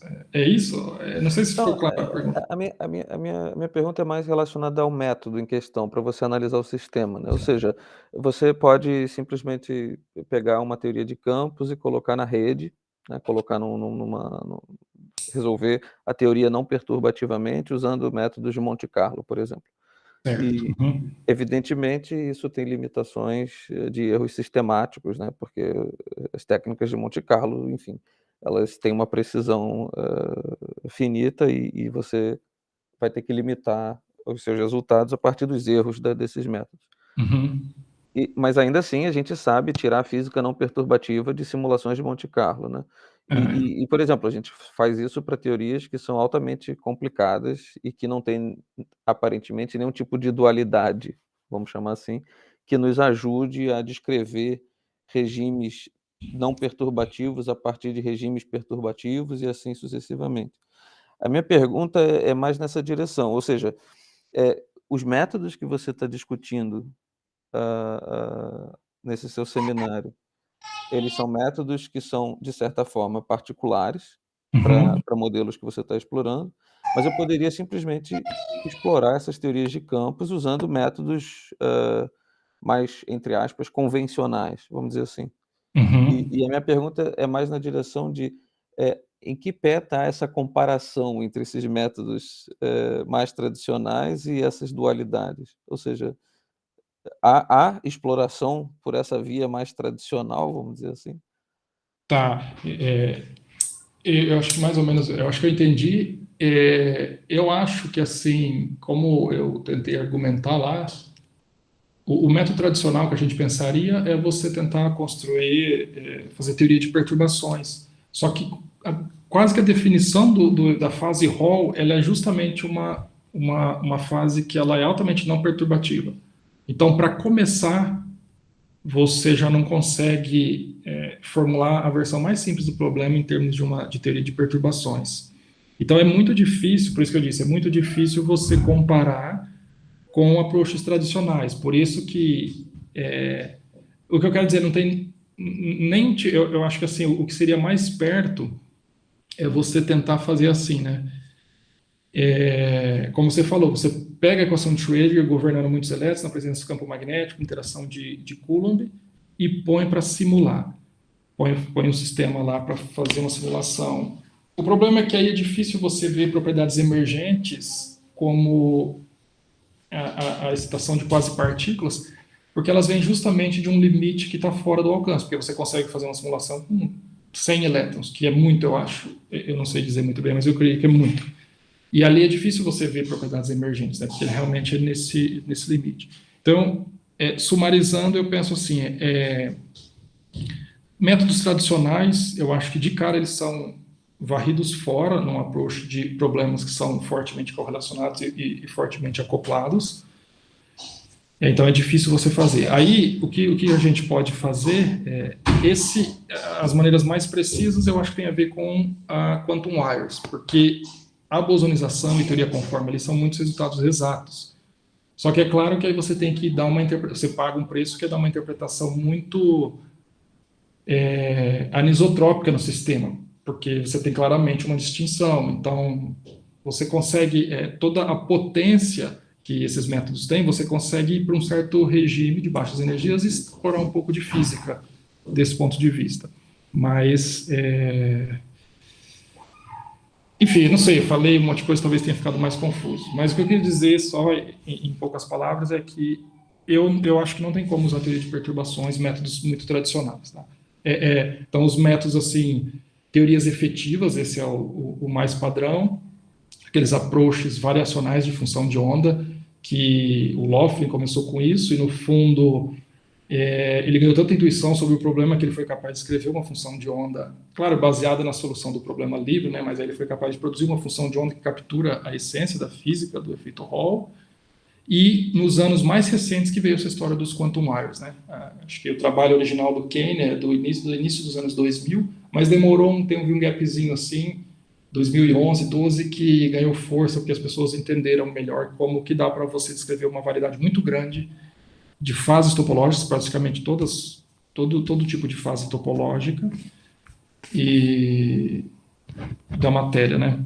Então, enfim, talvez seja confuso, não sei, Antônio, qualquer coisa você pode me falar. Não, tá ótimo, eu estou só, enfim, pensando, por exemplo, métodos que envolvam equações de Schwinger-Dyson ou de equações que relacionam estados ligados, como as equações de Bethe-Salpeter. Então, assim, métodos que são não perturbativos em natureza, mas que exigem algum truncamento, alguma aproximação da sua forma de trabalhar com eles, mas que não é uma aproximação necessariamente perturbativa. Tá, ou seja... acho que agora eu capturei a resposta honesta, eu não sei. Tá? Ok. Era muito mais... agora eu entendi, né? Você deu o exemplo da equação de Dyson-Schwinger, né? Tentar fazer os approaches tradicionais, que são não perturbativos, você trunca, mas realmente eu não sei, tá? Eu vi e conheço alguma literatura, mas nas que eu tenho pensado e trabalhado, eu não lembro de ter visto isso. Tá? Tá ok. Tá bom, Pedro, obrigado. Valeu, Antônio. Eu posso fazer mais uma pergunta? Desculpa. Por mim, pode sim, tá tranquilo. Tá, Claro. então, primeiro, muito obrigado pelo seminário, foi muito bom, gostei muito. Eu fiquei, na última parte do Wire Construction, para mim foi muito rápido, não sei se eu entendi bem. Tá. Eu acho que eu entendi a primeira parte que você reviu, assim, a Wire Construction, mas agora você fala que tem uma segunda identificação. Então, no primeiro caso, você começa com os eletrões de verdade, Uhum. faz a bosonization, e aí você pode verificar que você cai na teoria que leva ao Maxwell-Chern-Simons, mais ou menos isso, né? Mas na segunda, você faz uma outra identificação com os graus de liberdade que você obtém da bosonization, certo? E você cai na teoria dual. Isso. Aí eu não entendi se eu vou agora assim para trás para os elétrons no início. Então, quais são os graus de liberdade antes da bosonization? Os graus de liberdade fermiônicos que você começa seriam diferentes do que os elétrons que você começa? Eu não fico claro para mim. Nem sei se a pergunta fica clara. Tá. Mas eu não sei. Vai lá, desculpa. Basicamente, eu não entendi assim a segunda identificação dos graus de liberdade da bosonization que leva ao self-dual. Então, Tá. andando um passo assim até atrás, quais seriam os graus de liberdade fermiônicas antes da bosonização? Se essa pergunta faz sentido. Tá. Vamos tentar só ver aqui, né? Então, aqui tá as duas identificações que eu mencionei, né?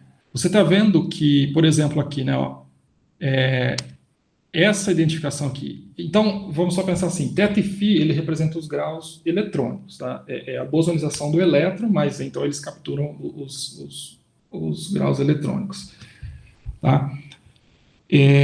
Aí é uma questão, como a teoria... a gente demorou para entender isso, e no fundo a motivação para esse trabalho é porque teve duas abordagens diferentes. A primeira identificação, desse jeito que está aqui, com o Maxwell-Chern-Simons, isso foi a gente que fez um paper anterior, só que aí logo depois apareceu um trabalho de um outro grupo, do Hanson, e que eles propõem essa identificação. Então, na época, a gente até entrou em contato, ficou meio confuso, eles criticaram o nosso trabalho, a gente criticou o deles, mas no fundo ficou a pergunta como que essas coisas estão relacionadas, né? Isso motivou a gente a tentar entender isso. Mas, basicamente, é uma questão opcional. Você pode pegar essa variável bosônica que descreve o elétron, dxφ, aqui eu esqueci de um J, e você pode identificar ela ou com uma componente do campo elétrico, ou com uma componente do campo elétrico, mas não o campo eletromagnético, né, do campo emergente, com o field strength do campo emergente, ou com uma componente do campo elétrico em si. Uma componente do campo de calibre, né, alfa 1 estatístico. Mas está vendo que eu penso assim, os dois você está fazendo uma identificação entre o elétron e os graus emergentes no contínuo, tá? Então essa identificação ela é consistente no limite do contínuo também. Por isso que aqui tem esses parâmetros epsilon perpendicular, que ele é basicamente o espaçamento entre os wires, mas eu não estou tomando muito cuidado. E aqui também, de novo, esse aqui é o argumento do operador de Lofgren, lá bosonizado, cosseno, ele aparece aqui. Então, da mesma forma, você pode chamar ele ou de uma componente do field strength, ou de uma componente do campo de calibre. E cada um deles te leva para uma daquelas teorias que, no fundo, elas são duais, tá? Então, para mim, eles estão completamente em pé de igualdade as duas identificações. Certo. O que é interessante, né, eu não discuti aqui, mas dá para você fazer, é você tentar introduzir os graus de liberdade, emergentes em termos dos quantum wires. Então o que eu quero dizer, né? Aqui a gente está descrevendo os quantum wires em termos do grau eletrônico, bosonizado, mas está aqui o grau eletrônico. Só que aí você pode fazer uma transformação de flux attachment em termos dos quantum wires. E o que é interessante é que lá isso é tudo exato, dá para você fazer exatamente. Então eu consigo parametrizar os quantum wires em termos de outras variáveis θ e φ que no fundo representam o composite boson. Aí também eu consigo, então termos do composite boson. Então quando você coloca dessa forma, aí fica bem evidente que essa teoria, ela realmente, quando você coloca esse termo dos composite boson, fica bem evidente que isso tem a ver com a teoria de Maxwell-Chern-Simons, porque... Desculpa, com o self-dual, né? O composite Bose ele tem a ver com o self-dual. Porque o composite Bose aparece na teoria de Landau e no limite de Fromm dele vai para o self-dual. E aí, uma vez que você tem o composite boson, você consegue fazer, em termos de quantum área, explicitamente a transformação para variáveis de vórtices. Também é uma transformação bem explícita em termos dos quantum áreas. E aí, depois que você faz essa transformação, isso também fica evidente que essa identificação, se você colocar o lado direito em termos das variáveis de vórtice, isso tem a ver com os componentes do campo hidrodinâmico lá. Tá? Enfim, mais ou menos assim a argumentação. Perfeito, mas eu acho que foi isso que eu queria. Assim, você tem a descrição dos bias diferentes nos dois mapeamentos no final. Assim, você pode pensar dessa forma. Você pode sim. Tá. Um você consegue colocar explicitamente em termos de composite bosons e o outro você consegue explicitamente colocar. Perfeito. A referência. Muito interessante. Tá bom? Ótimo. Bom, muito obrigado, Tobias, pela pergunta e obrigado, Pedro, pela excelente resposta. Aqui no chat temos mais algumas interações. Alguém tem alguma pergunta? Perdão. Não. Bom, o André, ele parabenizou e disse também que teve que sair. O Rubens também parabenizou, disse ótimo seminário. O Marcelo também parabenizou. Falou um excelente seminário, muito claro, informativo. E a Amanda também parabenizou e disse que teria que sair. Mais alguma pergunta? Fiquem à vontade.